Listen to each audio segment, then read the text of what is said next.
Hi guys, this is Ronke Posh and I'll be doing a safety video today. Very important, very important, if not one of the most important videos that I'll do on this channel. It's not my typical video, however, but it's very important. It's almost midnight here and I just thought, okay, let me still do this. I'm not in the mood to do it. Safety is very important in our schools and there's some things that we overlook. Very important things that schools overlook generally, and it's especially if you have a school in Nigeria, African countries where regulatory bodies are not really up to scratch. They're not really doing what they should be doing, and people can get away with blue murder. You need to listen to this video. We're talking about safety. So tragically, we all know something happened to, well, you may know that a child was electrocuted in a school. At least that's what the allegations are currently. And the school had invited another company to provide a service, and their machine was what electrocuted this child. Now, the school has to still take responsibility regardless. The school has to take responsibility because they invited the vendor. And I can remember something similar happening in our school, which is not electrocution, but a third-party service that we had. We asked the lady to fill in some forms, wanted her passport photograph, and I could hear her say to the admin, "Oh, your own is too much. The people that she's working with, they don't ask that much." I had to call her boss to tell her off because I felt she was just being uncooperative. She was not mindful of the fact that safety is very paramount when it comes to children. She didn't understand why we were doing that, besides her attitude anyway. But when this sad incident happened, I remembered that happened quite early on this year, 2023. So I still understand that even after that horrible incident, there was another child that went to a water dispenser, was electrocuted. There was a spark, and she ran to the teacher, and the teacher still said, "Go back and put it off." Quite insensitive. I don't understand what is going on, and I keep telling parents that if you find a school that has teachers that love your children, just thank God, even if it's the class teacher that loves your child, because it's bad. A lot of teachers don't love the children. They're just there for the money. And it's the sad truth, it's the sad reality. So you have to do whatever you can to ensure that your children are safe. So watch this video till the end. We'll be talking about electrical appliances. Anything that you have in your school that has wires, just two heads. I was trying to find a wire that had just two heads. So I'll probably just put up the picture, because I don't have anything like that where I am at the moment, and I really shouldn't. A lot of sockets, they would have taken it out. We see them a lot at parties, at outdoor events. People are plugging fans and you just see the wires, they're plugging straight into the wall, and these things are dangerous, but they become the norm. And that's why I believe that we're all responsible when things like this happen, because when we see them, we don't say anything.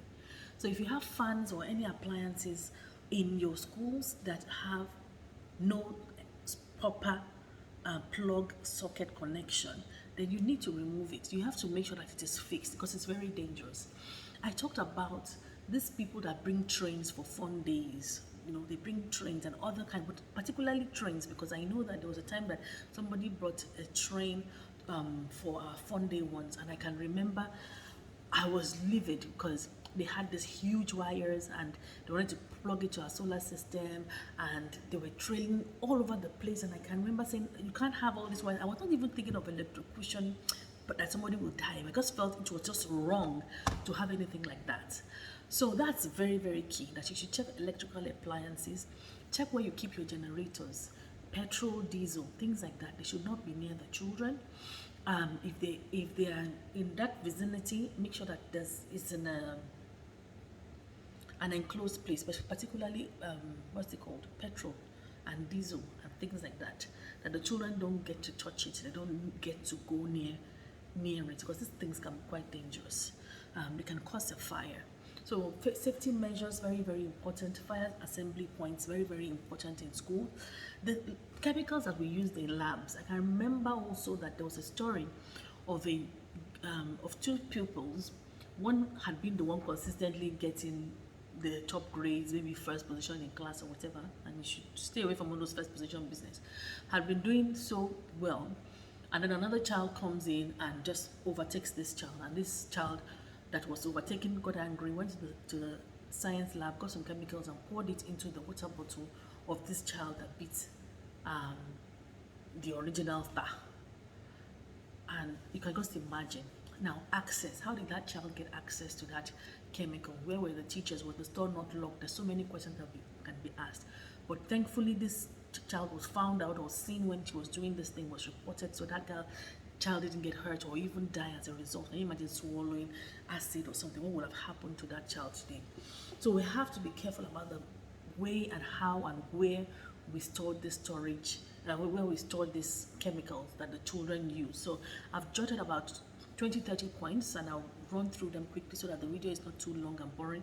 Also have your pen and paper and just make sure that you go through what it is that you haven't checked in your school.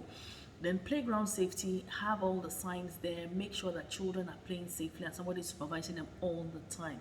Oftentimes it looks as if we're spoiling children at Leper School. Somebody's always with them, around them, checking on them all the time. But I have no regrets. It's been 11 years and I just give God the glory. You can't pray enough when you run a school, and you can't be too careful. These evil things can happen to anyone. We just pray it doesn't happen to us. And we must as well, action, what do they call, prayer without action is void. So we must ensure that we're also doing our bit to ensure that the children are safe and we are safe also. It's not only the children, everybody needs to be safe. What would happen? Some schools have like small fences, very short fences. In a country like Nigeria, where we know all sorts happen, there's kidnapping, there's armed robbery and stuff. Irrespective of where you are, it's just opportunism. Opportunists can just come. So I would suggest that people raise their fences. You might want people to see how cute your school is, but security is very, very key in an environment like this. How about your kitchens? What's happening in your kitchen? Do the children go there? They shouldn't. Who goes in there? Do you trust everybody? Ideally, nobody should be going into the kitchen. There should be only a set amount of people that need to go to the kitchen, and those are the only people. And they have agreements. They know how to protect the children, the food, the drinks, the water, the gas, all those sort of things. Is the gas in the sun? That cylinder can blow up if it's constantly in the sun. So you might need to cover it or get a fiber. There's this new fiber cylinder that they do that can withstand the heat. You might want something like that. You need to be very careful. What are you using to cook for the children? How are they handling it? The knives, the sharp objects in the kitchen, do people have access to it? The chemicals, that you use to fumigate, you have to be very careful. If you're using things like, I don't want to call brands, but if you're using things to get rid of insects or bugs at the weekends, you have to be careful that the children nobody has access to it except the people that are using it. And once they finish using it, they should lock it up so that nobody has access to it and nobody can hurt each other. Even the teens these days, they can be so malicious, they can do all sorts of evil things. So we must ensure that they're very, they're kept away and everybody is safe. Schools have emergency plans in place in case of natural disasters, emergencies. Where is the nearest hospital? Do you have insurance there? Do you have a retainership with the hospital? We have a retainership with the nearby hospital that we have here. We don't get to use them. We have just pay, but we rather pay than have an emergency and then we don't know what to do. So they tend to come when we have events, sports day, and we invited parents over, those sort of things. That's when they come. Children will pay, we pay, and they're there. We rarely ever have to use them. In fact, in the history of the school, it was only once that we had to use a hospital nearby. So don't allow children to come to school when they're not very well. I know that parents are under pressure, but if you have strict rules, strict policies to ensure that when children are sick, they should not come to school, and also send them home. Call their parents, disturb them to come and pick their children in school. You don't want to be liable for anything, but we still want to ensure that the children are getting to the hospital, not just going home to sleep. Very, very important. How about your school buses? Are your school buses safe?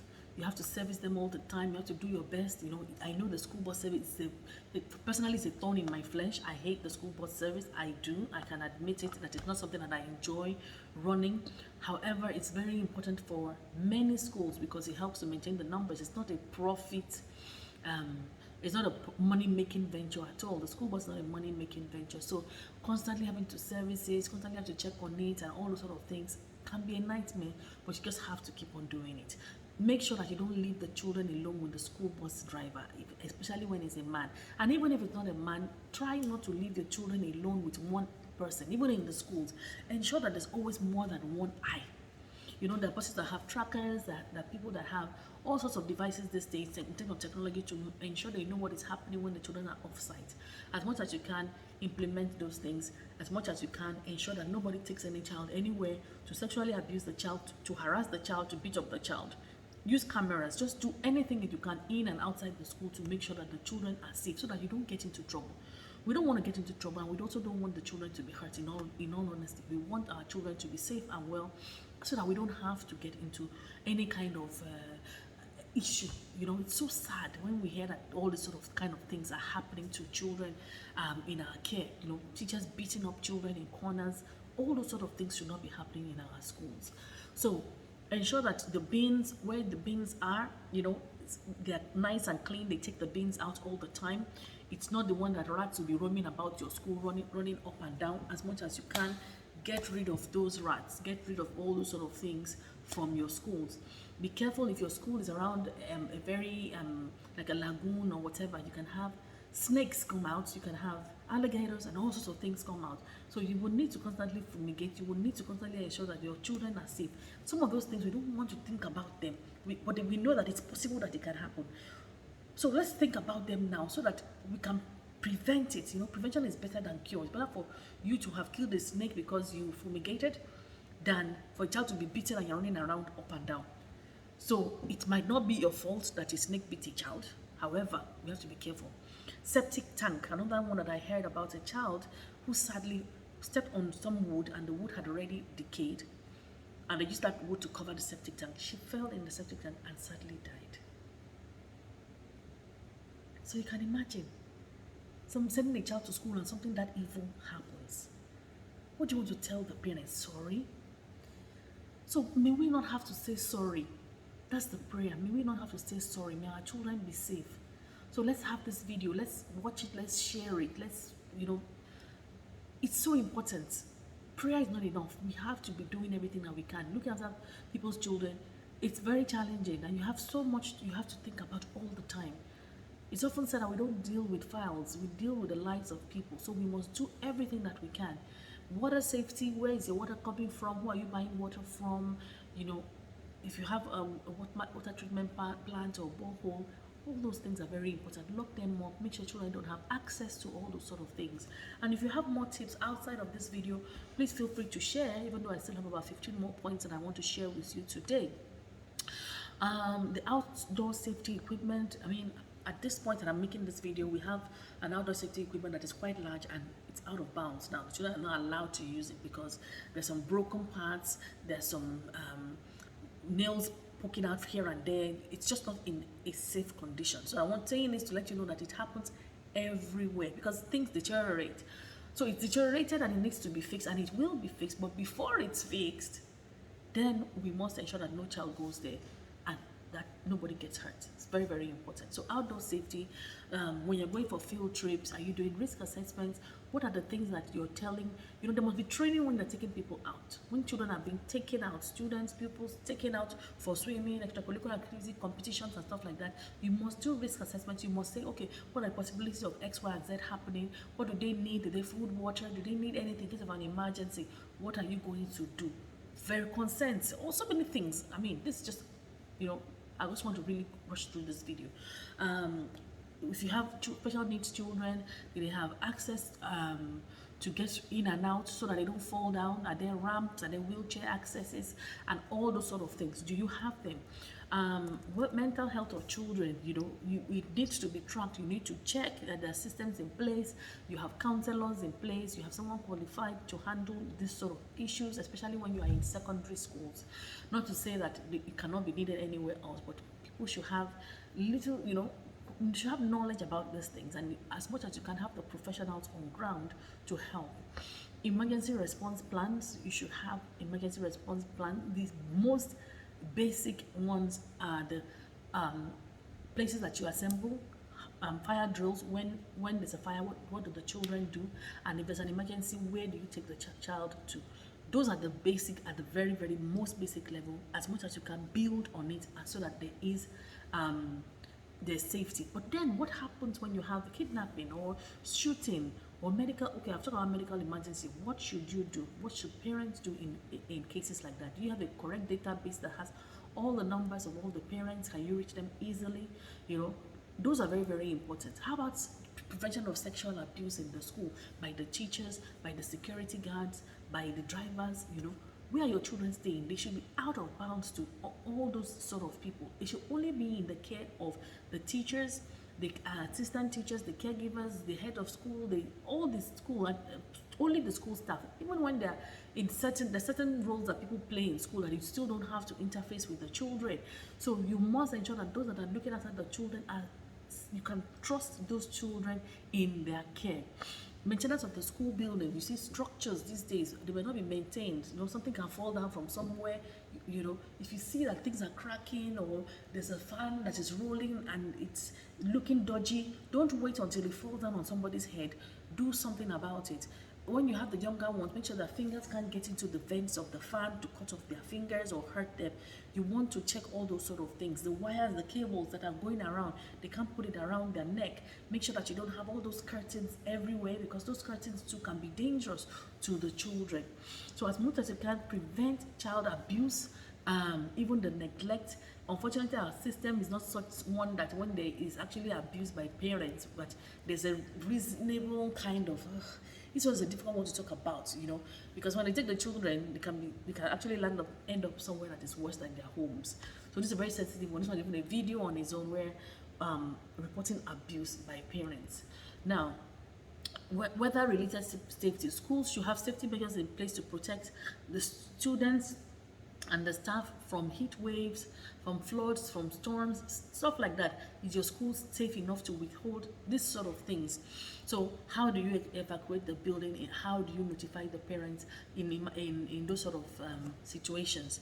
Ergonomic furniture and equipment that are designed to prevent injury, so that the back, the eye, all those sort of things, and prevent all those sorts of syndromes like carpal tunnel syndromes. Make sure that, like this sort of my chair is a good one to sit on for those that are sitting for long periods of time. Make sure the children are getting up, they're exercising, they're having icebreakers, they're changing states, changing position, changing where they are from time to time. The quality of the air, the ventilation, the windows. Are there windows? The children, do they move around? Are they active? Because some schools now, I hear, they don't even want the children to play outside because they're worried that they will fall down, hurt themselves, and the parents will come shouting. Children need to play. The children need to play. It's important. Montessori has said it, we have seen it, that play is the work of the child. They need to be moving all those muscles for their health and their fitness. So we have to ensure that the air conditioner is not full of dust, the fans are not full of dust, and because there may be children that have allergies, they can react to this sort of things. So we want to be very very careful. In terms of violence, how do we prevent it? Anti-bullying campaigns all around the school, harassment, anti-harassment campaigns. We need to have stuff like that. There has to be a zero tolerance for bullying by pupils and even by staff. Have we talked about safe, healthy drinking water? The water that the children are drinking. If they are drinking water in school, make sure that the water is either treated. But here in Nigeria, for example, I don't know anybody that's drinking any treated water. I think most people drink bottled water most of the time, or the ones in the sachets. That's what most people drink. So make sure that the water is clean, and if you can't get them clean water that you can trust, make sure that they bring it by themselves from the home.